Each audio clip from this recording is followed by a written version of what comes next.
Hi everyone, welcome to 3AI Leadership Roundtable. This is a fresh and a new episode, and the episode is unique.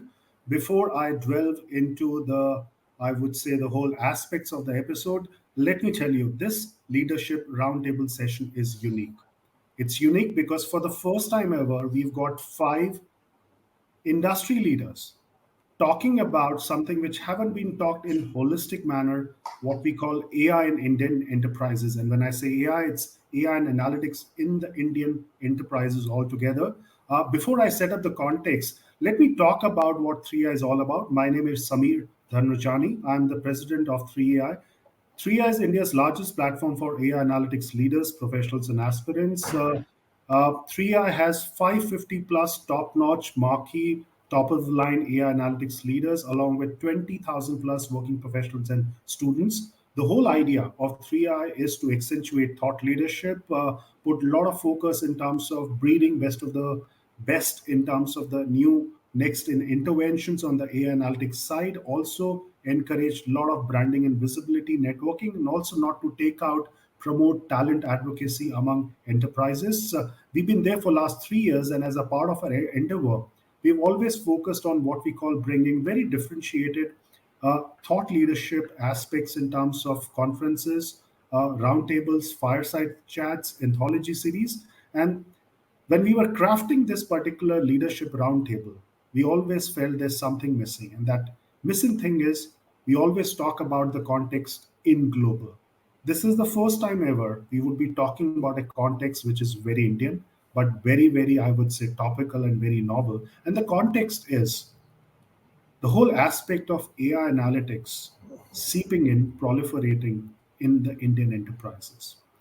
Now, the fact over there is that in the last couple of years specifically, with the advent of pandemic and a lot of what we say frequent ongoing black swan events, which seems to be a reality going forward, a lot has changed.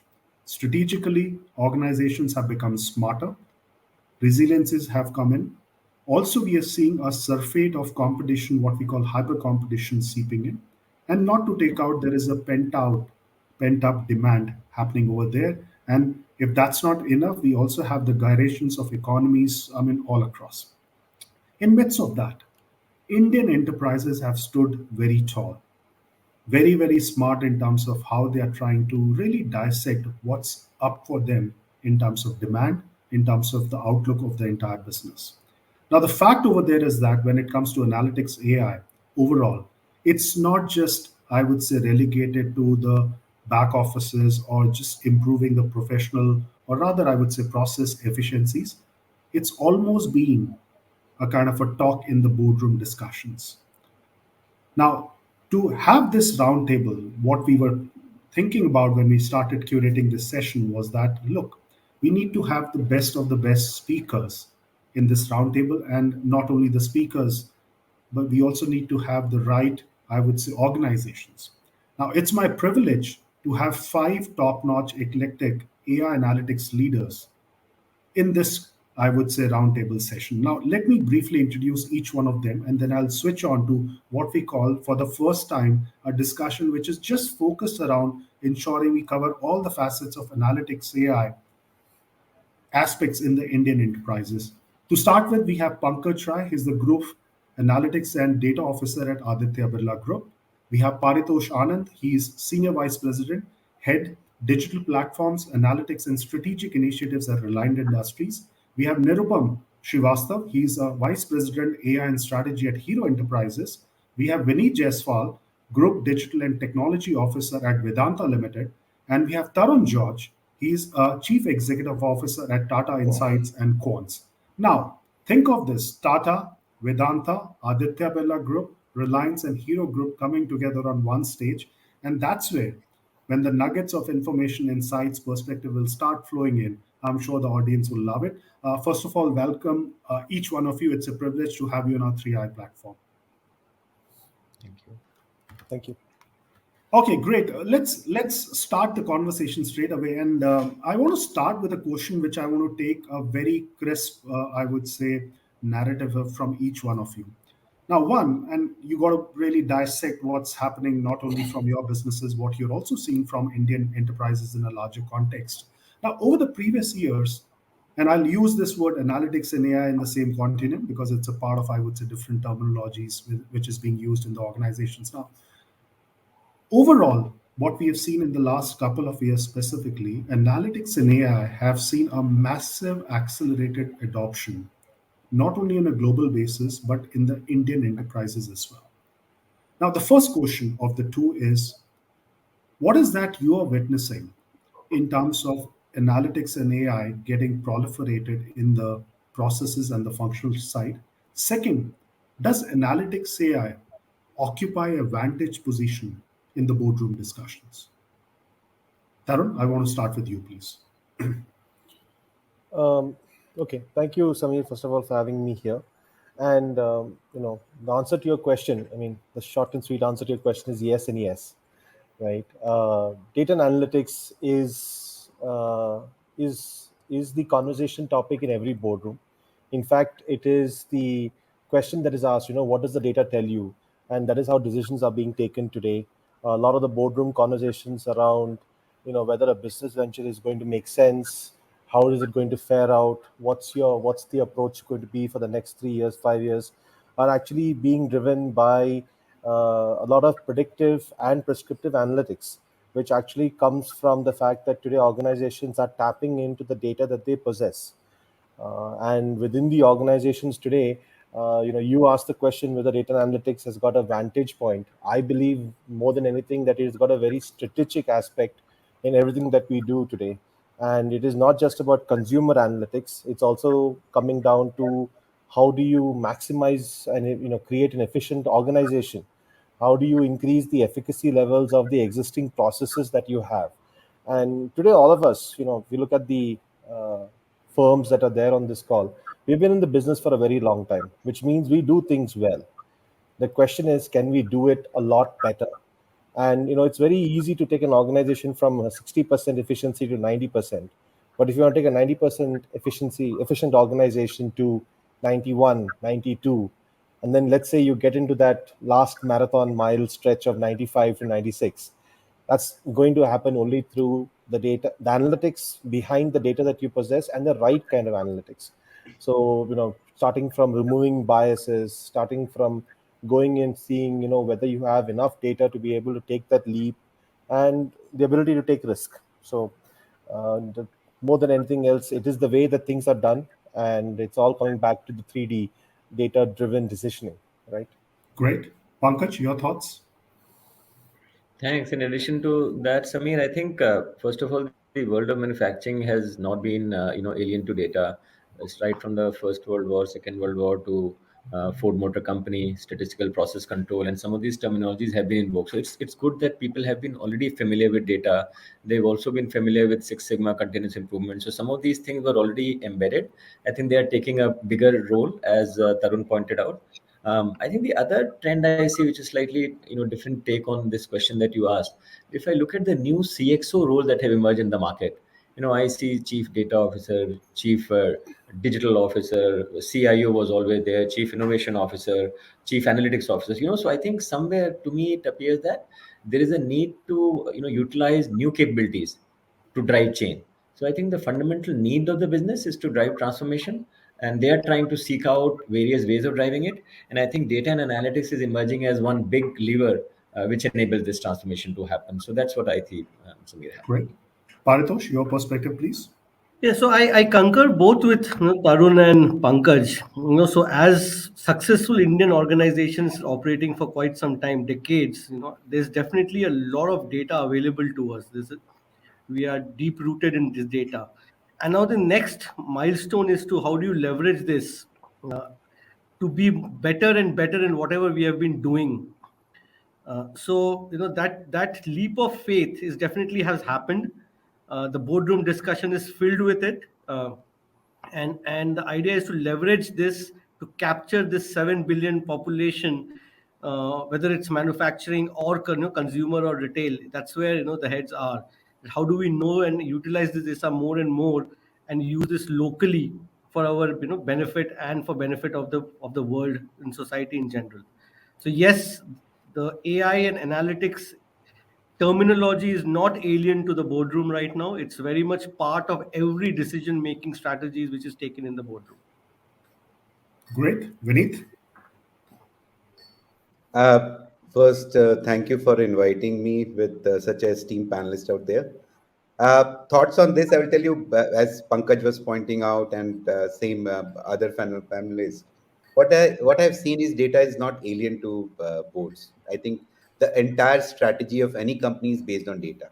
But the thing of past was this data was also with a person dependency. There was a lot, right? There are a few people who had their own intelligence based on their analysis on their data. So it was behind inside the brain of few people.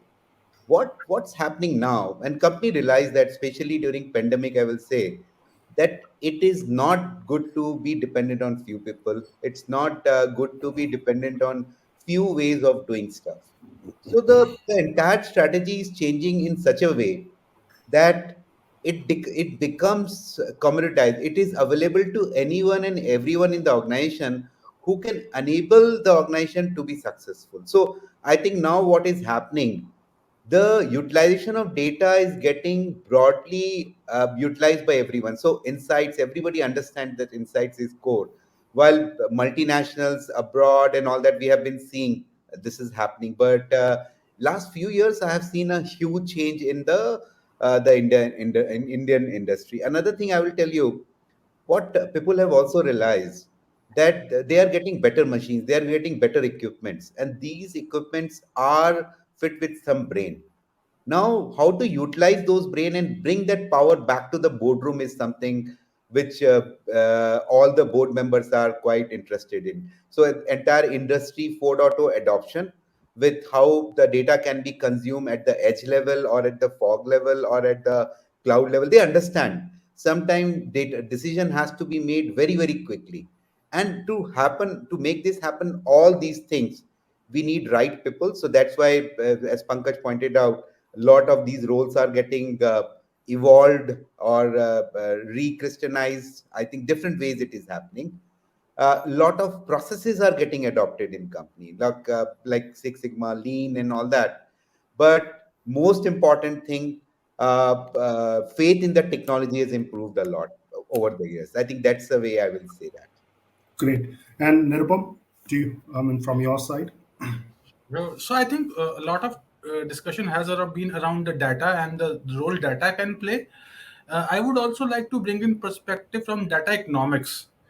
So while we all have been using data, what has happened over last decade or two, the cost per unit of analysis, if I were to use that metric, has drastically come down. If you remember our Y2K years, the cost of memory, the cost of processing power, the cost of data collection through IoTs nowadays. So everything has led to a multifold decrease in both the cost of collecting data and cost of analyzing data. And what has, and I think one of the speakers also mentioned this has also led to, in a way, democratization or mass adoption of analytics and data, even to the extent that small garage-based startups can do it, and when they do it efficiently, and then they are able to take advantage of market inefficiencies, they create new business models which sometimes upstage existing players like us. So it becomes very, very essential for large enterprise also to be as nimble and as analytics oriented as a startup would be in their domain, because if they are not there, they will get beaten in the market. So it's becoming, to some extent, you can say, success imperative that the companies, including the business units and the line of businesses, adopt analytics and be very efficient with it. So while we have a lot of data existing with us, we cannot sit on the laurel that we have data without using that data. So that's the critical part, I would say. Great. Now, I think what's happening with a lot of reflections all of you talked about, I think some of these facets we will take deep and do some deep dive in terms of really almost coming out with a playbook in terms of what's the AI analytics adoption in Indian enterprises as a part of, I would say, fleshing out altogether. I want to take as a part of this deep dive a very, I would say, ground level theme, but very, very, I would say, specific. And you can please illustrate with the examples or anecdotes or illustrations if you have. Uh, all of you are representing Indian conglomerates, different business units, subsidiaries, strategic business units, and each one of them could be in the B2B, B2C side as well. Now, the fact is, over the last few years, enterprise AI adoption has taken a big, I would say, theme altogether. Now, when it comes to Indian enterprises on a strategic and operational side, what do you think are the challenges with respect to enterprise AI adoption? Because these challenges, of course, have nuanced approaches depending on the organization you serve, or could be, I would say, very, very agnostic to any of the enterprises. So, Pankaj, I want to start with you in terms of the strategic and operational challenges you see overall in terms of enterprise AI adoption, please. Yes, Samir, I think just data collection and preparation so that it is available for analysis, I think is a big challenge, because if you look at the manufacturing world, I mean, we have, plants and factories across industries, across various ages. So there are factories which are 50 years old, there are factories which are 20 years old, 10-year old. So depending on the age of those plants, I think the nature of equipment that we utilize, the sensors that were put in or not put in, because as you can imagine, when we would, create factories in the past, the need for these advanced analysis was not known, and at those points in time we did not set in place systems to collect data. So these days, one effort that we are finding in many places is to put the right sensors, put the right collection mechanisms for the older factories. Otherwise, if you don't have the data, we can't do much about it. The second is, creating IT/OT integration, creating data lakes. So very foundational things are happening, because now that we are trying to engage the factories with the main ERP system, you have to do all of these integrations and so forth. So I have to say there are some lower level maestro hierarchy needs work happening in the world of manufacturing, which is essential for any advanced analysis to happen. It is happening in advanced and new plants because some of those things are taken care of, but there are lots of old factories and plants which has to be brought on stream for us to make sense out of it. So, Tarun, in addition to what Pankaj said, what are other operational strategic challenges you see in terms of enterprise AI adoption? So, you know, from a operational standpoint, one of the things that I've noticed, and because we are a center of excellence within the Tata Group, we have the advantage of seeing it across all the different industries, starting from manufacturing all the way to consumer behavior. So, one of the operational challenges we have, and there are two sides to this coin, there's a set of industries and folks who believe they don't have enough data, and therefore they may not be able to do anything with what they have, and they have also this perception that it is junk data. On the other hand, you have people who believe that they have a lot of data. Like Pankaj said, you've got new manufacturing plants set up with a lot of intelligent instruments that capture any and all possible data, starting from the humidity in the atmosphere down to how many seconds between the next part coming out. The question then is, can I use that data, and what will I use that data for? And then people start banding about with respect to descriptive, predictive, and prescriptive analytics. And then everyone has this FOMO, right? The fear of missing out. So, you know, the one of the operational challenges is dealing with these myths. The strategic challenge is to understand that data and analytics is a long-term game, right? You have to chip away at it, you have to keep working it, and you have to build the confidence on the data as well as the integrity behind that data. And that's not going to be a short term game. Of course, within the retail sector and within consumer analytics, you are quickly able to understand customer behavior and possibly come up with a new campaign very quickly. But the long term game is about customer loyalty, retention of customers, the whole concept around um, the customer needs and what they want and what they perceive. So, in my view, these are the two things that I see that we as an Indian context are grappling with. So I want to pick up one thing, Tarun, what you said, and good part was that you were in linear in terms of what Pankaj said, so that bridge is almost kind of joined. But I want to add one flavor to Paritosh to also bring a surprise to him. Is AI analytics also about being evangelical? As you rightly said, Tarun, it's a long-term game. It's a long-term journey altogether. which also means there is a lot of acquaintance, nuanced kind of an approach of being evangelical or building that AI analytics fluency which is required. What's your feel around that, Paritosh?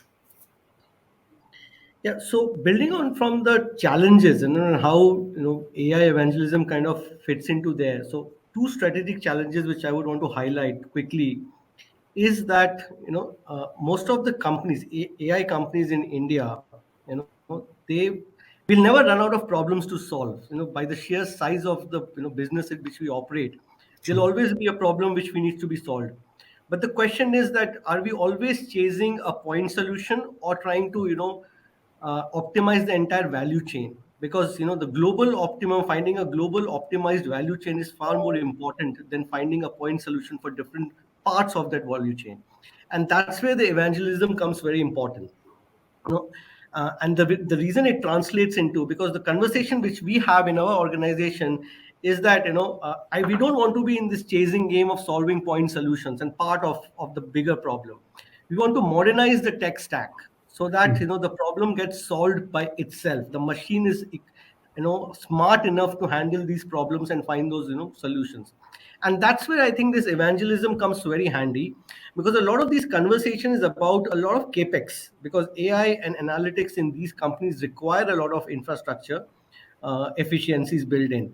And those capex can only come in when we find the value and derive and show the value of these problems which we are trying to solve from an end-to-end perspective. And hence, automatically, the AI, you call it evangelism, or the philosophy or the thought process becomes embedded and a need.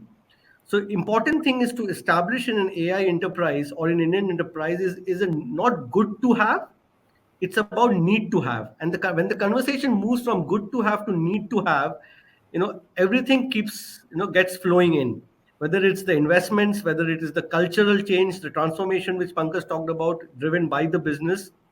The moment you show the money on the table through these value chain optimizations using data science techniques, I don't think then it's an or conversation anymore, it's an and conversation. And that's increasingly happening, in my opinion, within our organization and in the larger AI space as well. People are far more receptive now to have that conversation, rather than okay, I don't have enough data, or I don't know what to do with this data, and things like that. Great. So, Vineet, let me jump to you and adding on to what Paritosh said. So, basically, it's a two-pronged question to you.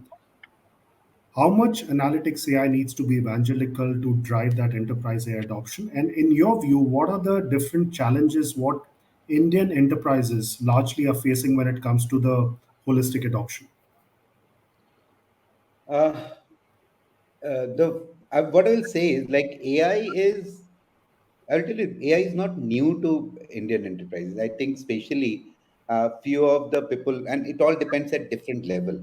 If you talk to the top level organization, they are aware.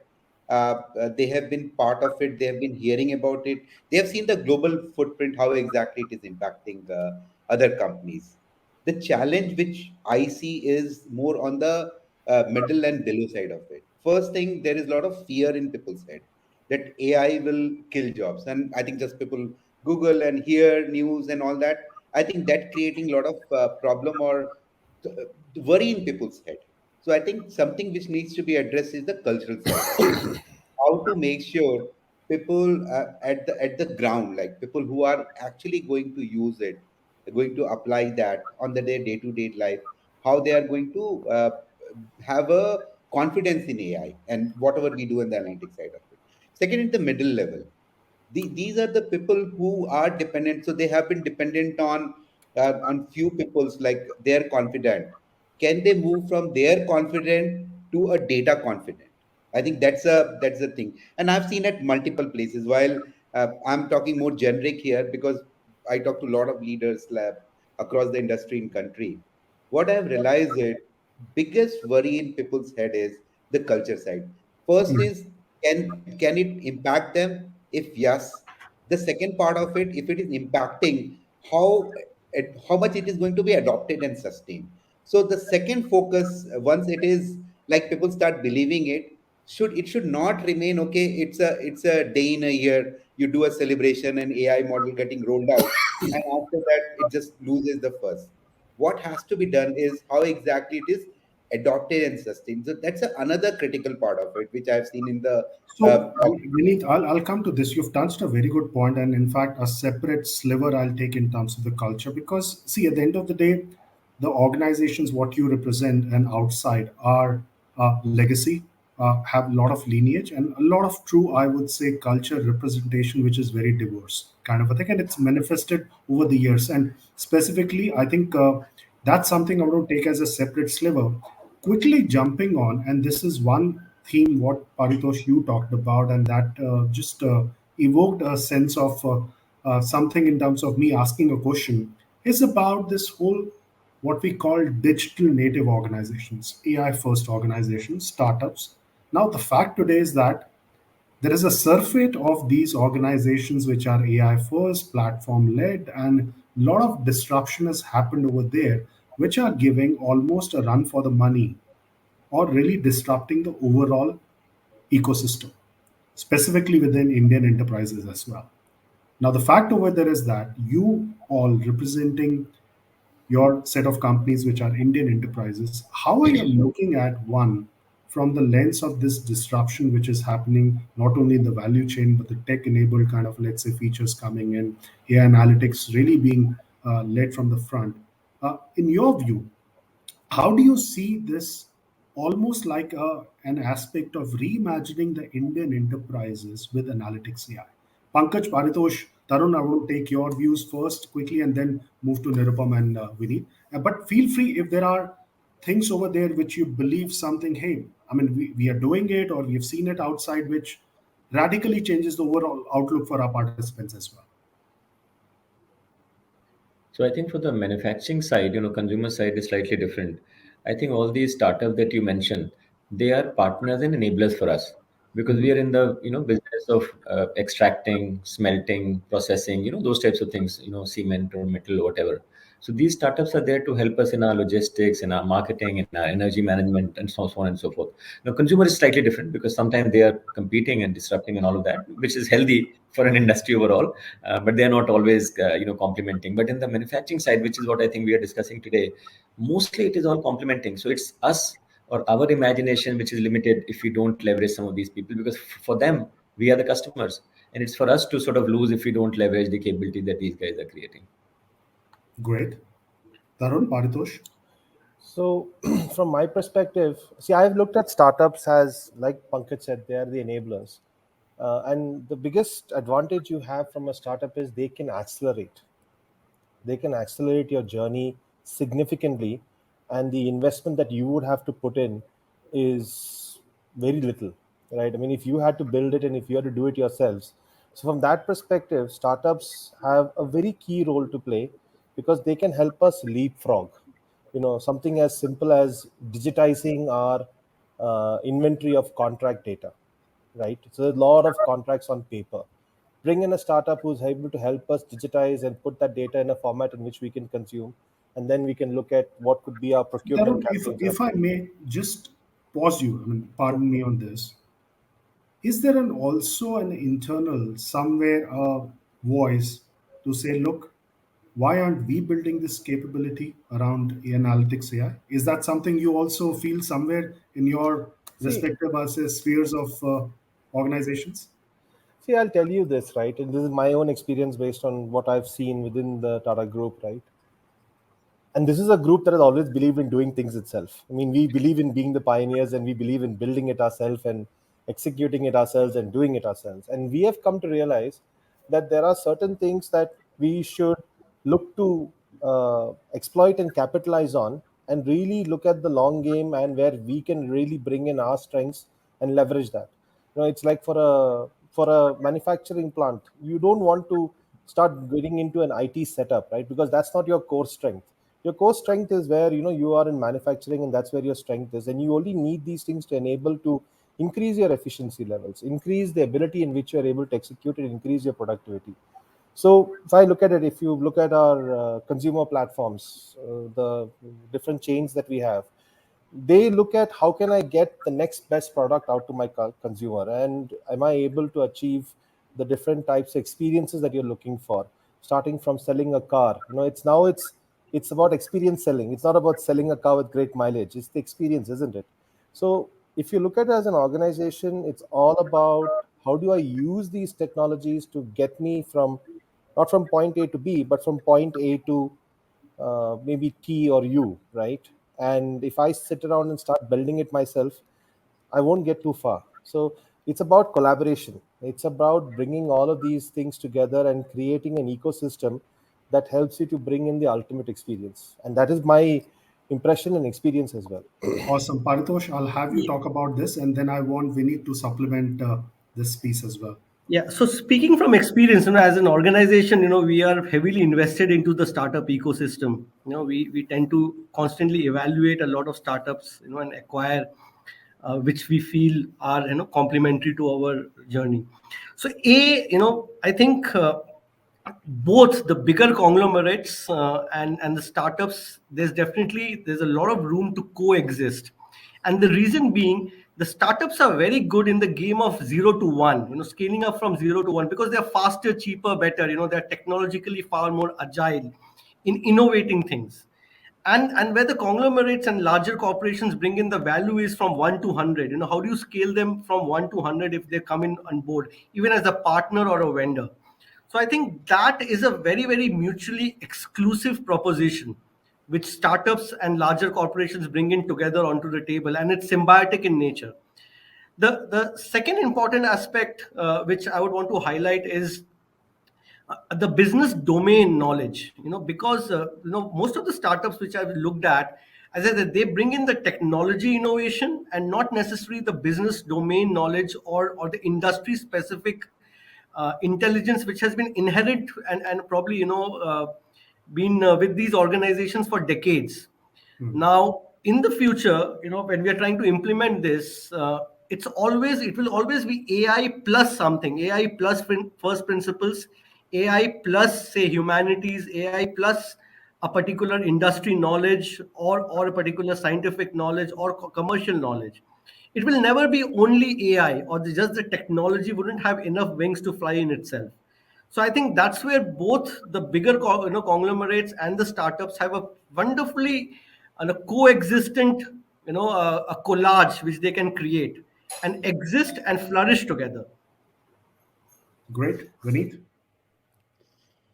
See, startup has been, I have been a big promoter of startup, whether my previous jobs with GE or JSW or current with Vedanta.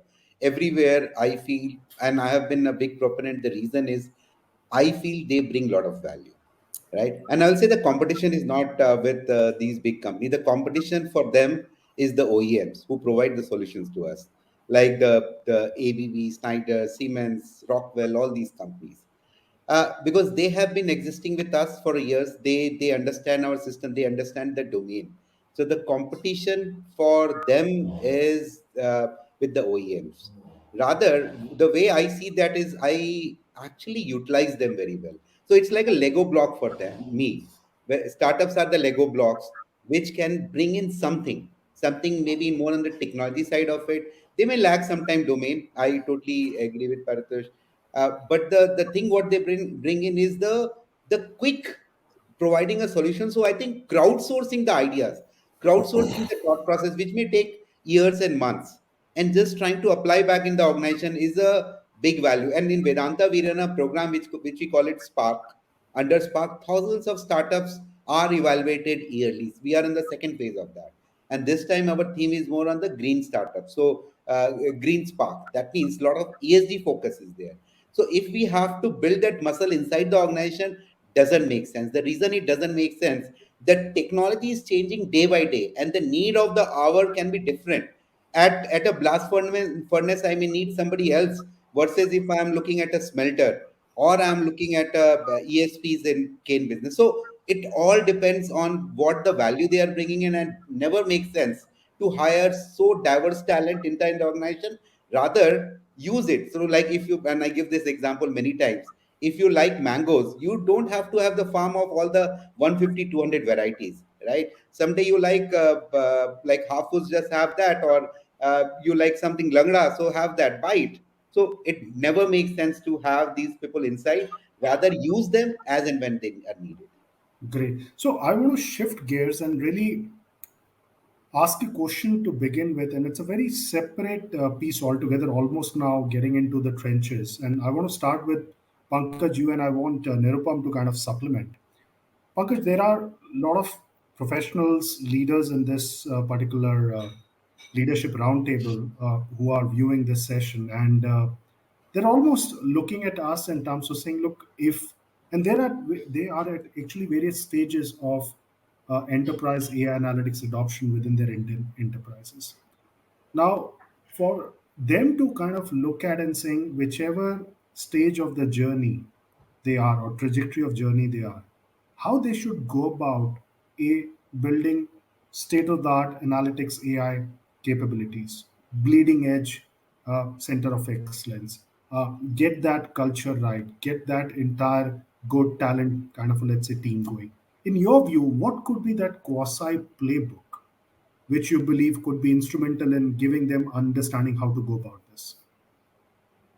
See, one of the thoughts which I have actually bounced off with my colleagues on this call is that, in this area, all of us are collaborators.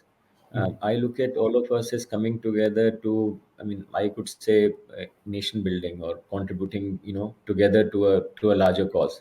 So I think it's also our responsibility to act as mentors and help many others come along. So I think I don't see anything here which is, what should I say, competitive in nature. We spoke about ecosystem and all of that. I think what you started today is probably a good start to say, look at this group. We are probably in businesses competing somewhere. Some of our colleagues are probably competing in the market on pricing and market share and all. Then that's great. I mean, there's nothing wrong. Big time competition, yeah.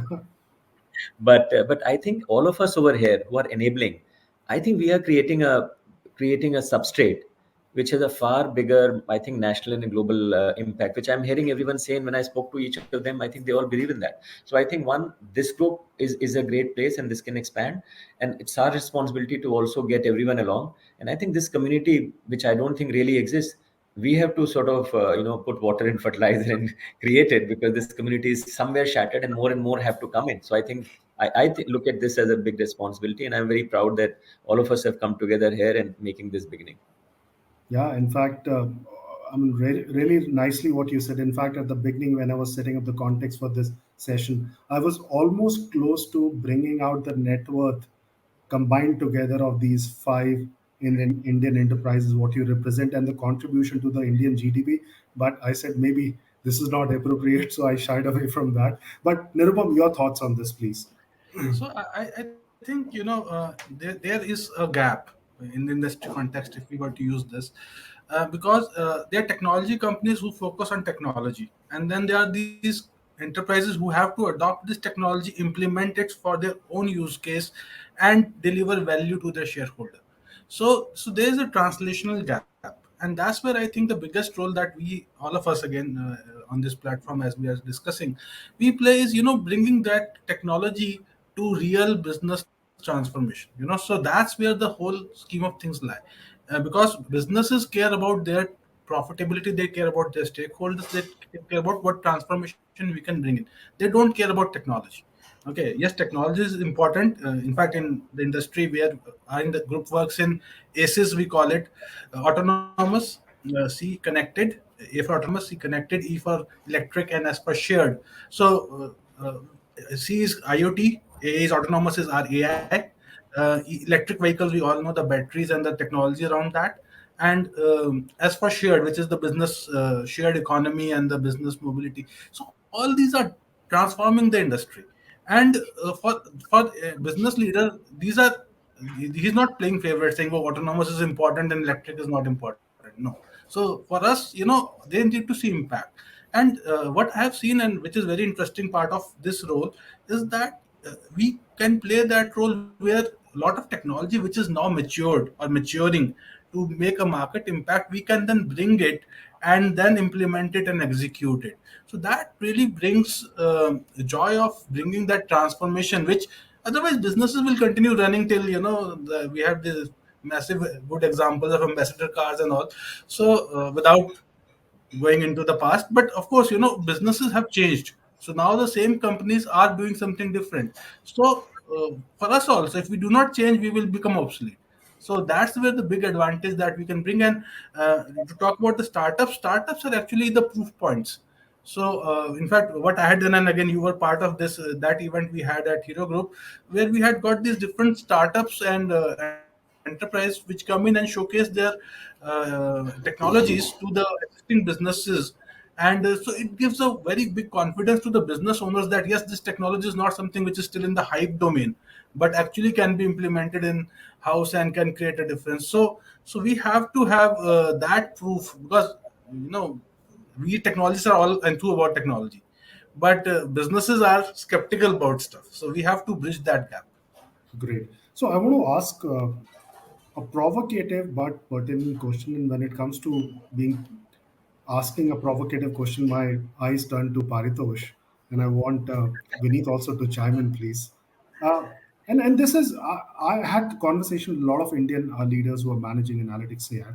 I think one common and constant conversation thread has been, hey, uh, it's often perceived or construed that analytics AI displaces jobs. There is somewhere a dissonance sometimes happens in conversations, maybe across shop floor, maybe amongst, I would say, middle management. And in some of the conversations, is also say, okay, use analytics, not AI, because AI is construed as something which will displace jobs. Now, how do you perceive some of these observations, and how do you look at mitigating these observations if at all it comes in any of the conversations?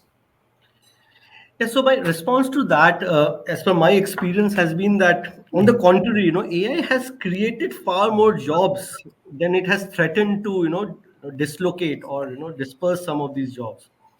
And the kind of conversation we have on our shop floor is more about co-create and collaboration. So I think there's a lot of appetite to learn about AI and the shop floor.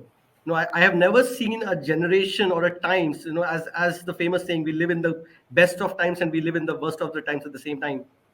This is a time where I've seen there's a lot of appetite to understand artificial intelligence and implement. And this has not come from the top. This has come from people who have been operating those machines. That, okay, how do I do better by using this technology? I don't understand this. Can you help me understand this and implement this?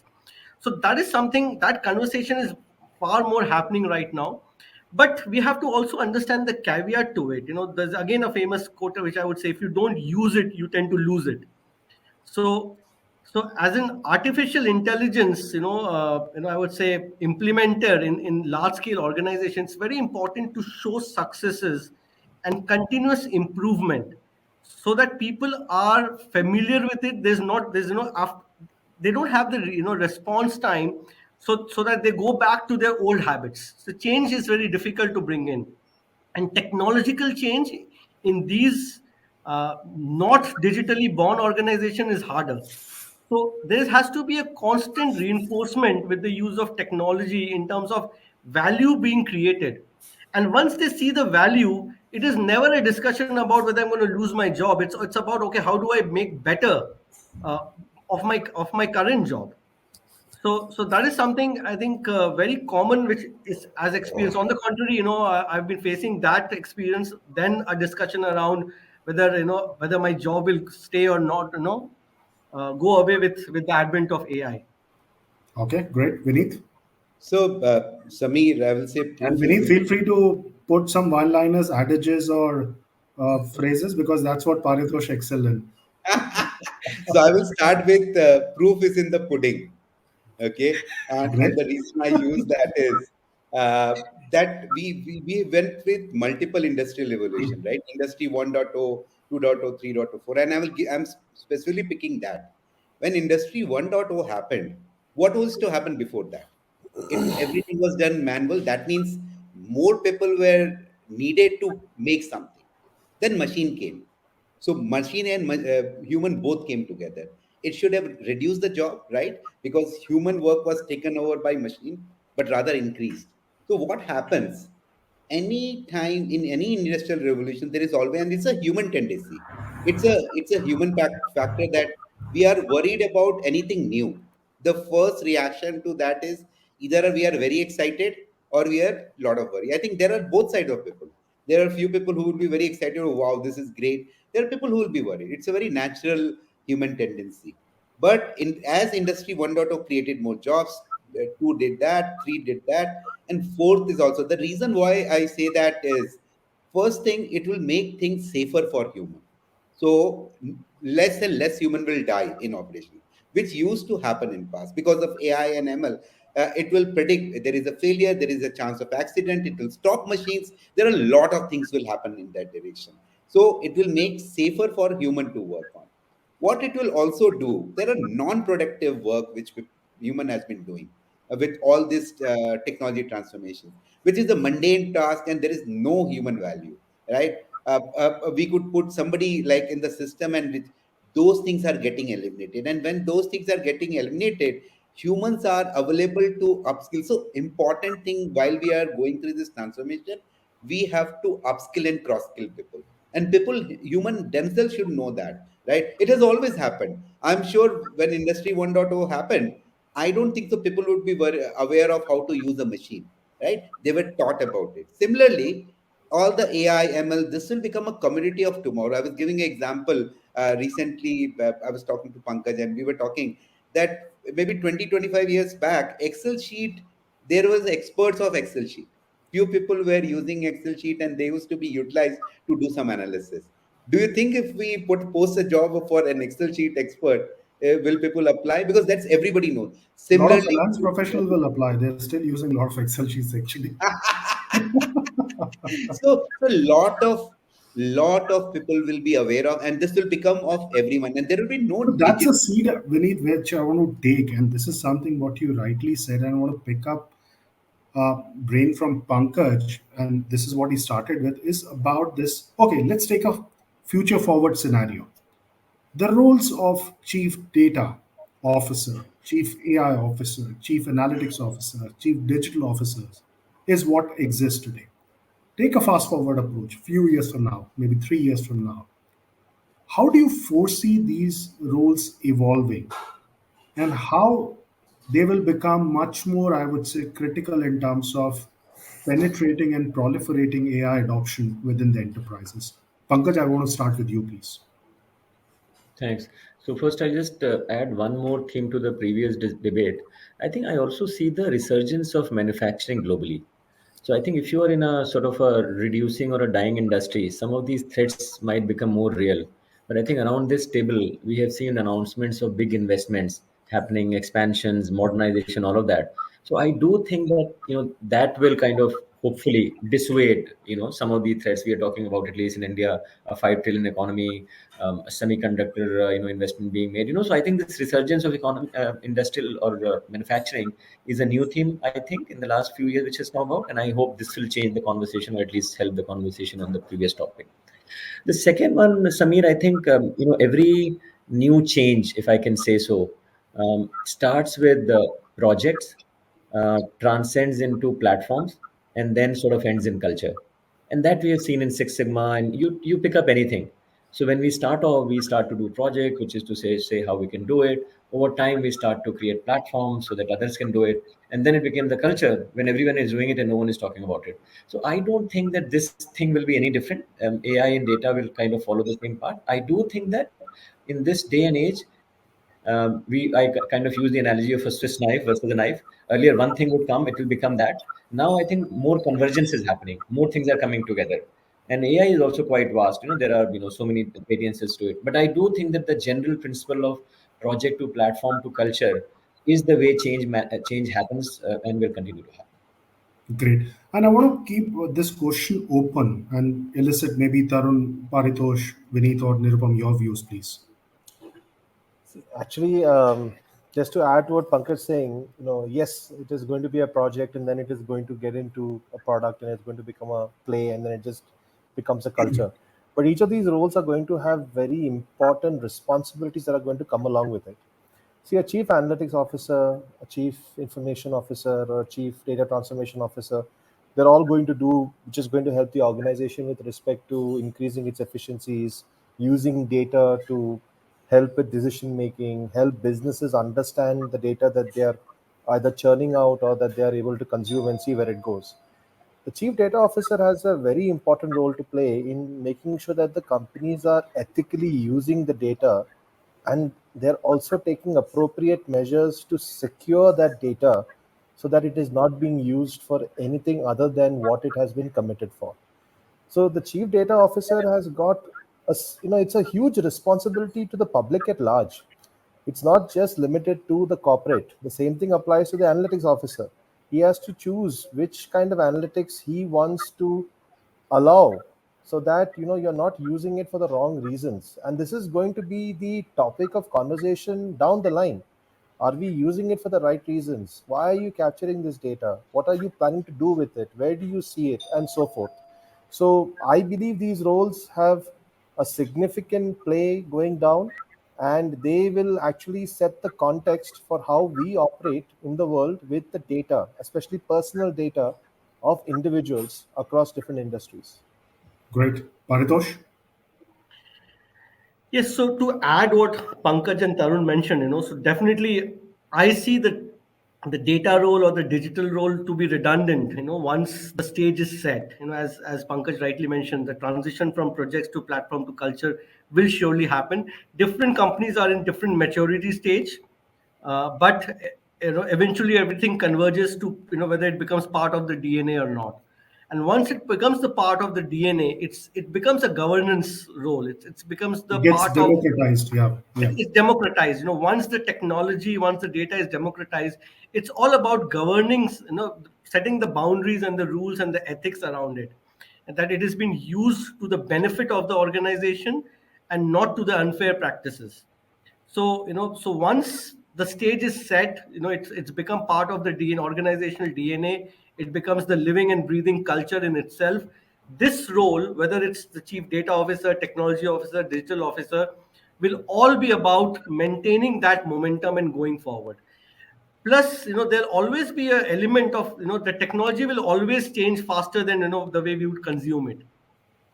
So this role I see to be, moving more towards the futuristic and innovation, rather than just running the trains on time. So it is what will instigate the next competitive advantage for any organization. And every organization goes through the reinvention stage every few decades. And I think no better role is well suited to accelerate that adoption to that change than this role which we are talking about, the current data technology, and eventually the governance and culture officer. You're almost making the job of a chief data officer stay long for good another 3-5 years, Paritosh, which is good to hear. Vineet, Nirupam, one separate question, and I want responses from both of you. We've talked about what analytics leaders or AI leaders need to do to get right in terms of their capabilities or path to proliferate in the Indian enterprises. But if you have to pick up one or two brief aspects, what Indian enterprises need to do to ensure that they pave the way for faster, accelerated AI analytics adoption, what that would be, please. Sure. So I think I will also touch upon the previous discussion. I don't consider data analytics separately, and there cannot be a peanut approach methodology to this, right? Different in the companies may choose based on their need. So digital and data analytics officer is a very key role, which brings the value out of the data, and especially if it's a conglomerate with multiple disciplines of and very fragmented business, data is the only thing which brings them together. If there is a reporting structure different and all that, but if you have to get insights from all of them together, data is the only thing which brings all of them together. So data analytics is a key aspect from that. Digital roles are going to leverage this data side of it, because their purpose of the role is to impact the top line and bottom line, and data is enabler for that. But there are many other aspects when a digital officer is looked at. It's all about the growth side of the organization, while traditionally CIO has been on the run side of organization. So that's the way I will touch upon. Now, coming to your second topic on the adoption, sustenance, and how it can take it forward, I tell you there are a few things which organizations have to do it right. First, uh, I think the way if I am joining a new in organization, right? Let me put that way.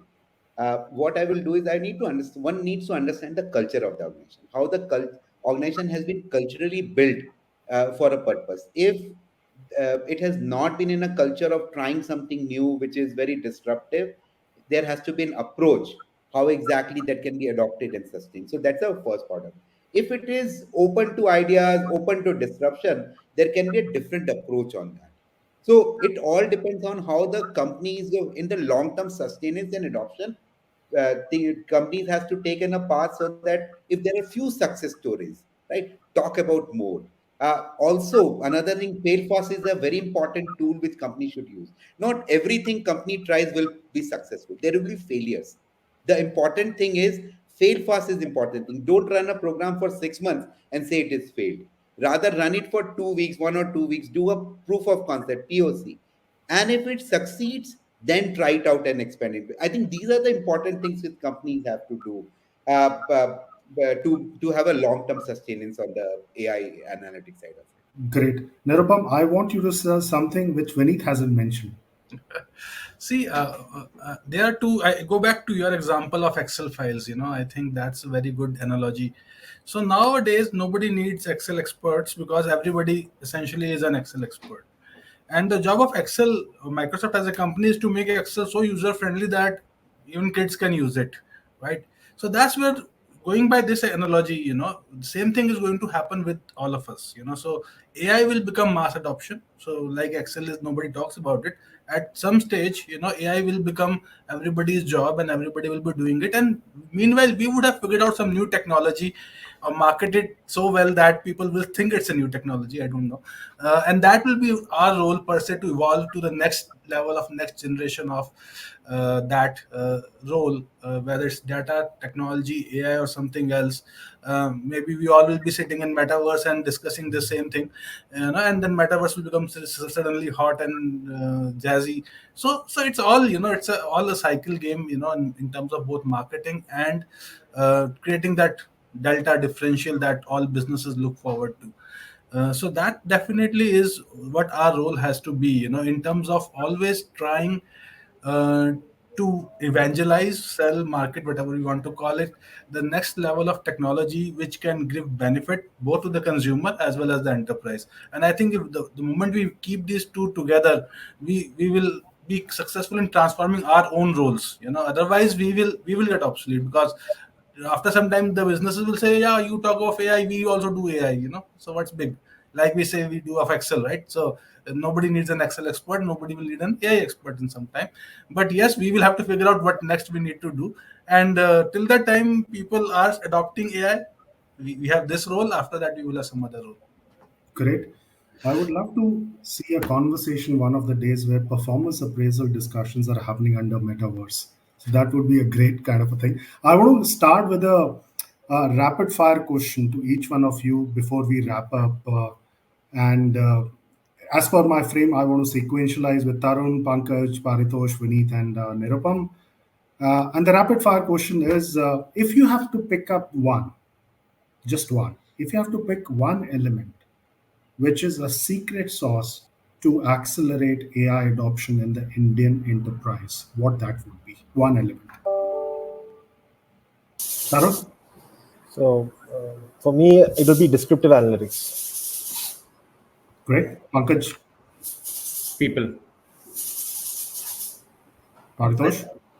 Don't get lost in translation of messages. Awesome. Vineet? Trust will be the most important thing. Great. Nirubam? So I Don't would say say, metaverse. in IBM marketing, we used to do call it FUD, fear, uncertainty, doubt. I think create this. You will always have a lot of people adopting a lot of AI. Great, great. See, this is what happens. I keep on saying when you get hard hitters, and hard hitters are not essentially just by experience, but by sheer practice and the whole demonstration of what I call a very holistic, well round experience, what they have built across over the years. when they come on stage, magic happens. Uh, this is something I always keep on saying is a topic or a theme which has not been discussed at length in a perspective which is strategic and operational. And thank you, gentlemen, because this is something I really wanted as part of the conversation and being a facilitator, that you not only just make it very strategic for everyone to kind of mull over, coordinate, and ruminate, but also operationalize to the way they can implement almost like a quasi playbook within the enterprises wherever they belong. Because the conversation, if I just collate, is not just about Indian enterprises. It's about a rallying cry of AI analytics, which has almost become now a boardroom subject. And maybe the next roundtable conversations, what we will explore much beyond, I would say, themes around corporate decision making reimagined by AI. This is one of a very, very clear favorites among not only the academicians but in the boardroom as well. But taking that leeway, thank you so much for your time. Really, very engrossing, very absolutely, I would say, pulsating discussion. And this is what I was expecting. But as I always say, that magic happens when you bring all that, I would say, hard hitters together. Thank you so much for your time. Really appreciate Tarun, Pankaj, Paritosh, Nirupam, and Vinny. Any parting thoughts before we kind of wind up the roundtable? Ye dil mange more. Need to have more such sessions. So, Samir, I would just say one, when you had that earlier question about the myth about AI replacing humans, right? So, one of the things that we do within the organization, as Center of Excellence, and we talk to folks, the first thing we tell them is that this is going to supplement the conversation. It's going to help you have a much more richer conversation. And I strongly believe this, that tapping into how something works actually helps you to have a better conversation and a lot more comfort and trust in what you say. So go back to what Vineet said, if you trust what you're saying, that only comes because you know that this thing is actually working. It's there, you've seen the numbers play out. So that's what I would leave as a parting thought. Great. In fact, I have to say, Tarun has given me a very good idea. Normally, what we do is at the end of any project, we try to quantify value, qualify what it did, and all of that. We have never spoken about this aspect. Although we all know about it, I'm just thinking maybe we'll experiment with articulating the human aspects of what happened to the worker or this thing and see how it works. I think we get ideas like this. Thanks, Tarun. And the conversation never stops with you gentlemen and much beyond. And that's where we say our whole endeavor as a part of 3i is to spread that what I call awareness about AI analytics, not in just terms of the ecosystem, but what happens under the trenches. Thank you so much again for your time. Really appreciate. More to go on this. Thank you so much. Thank you. Yes. Thank you. Okay. Bye-bye. Bye.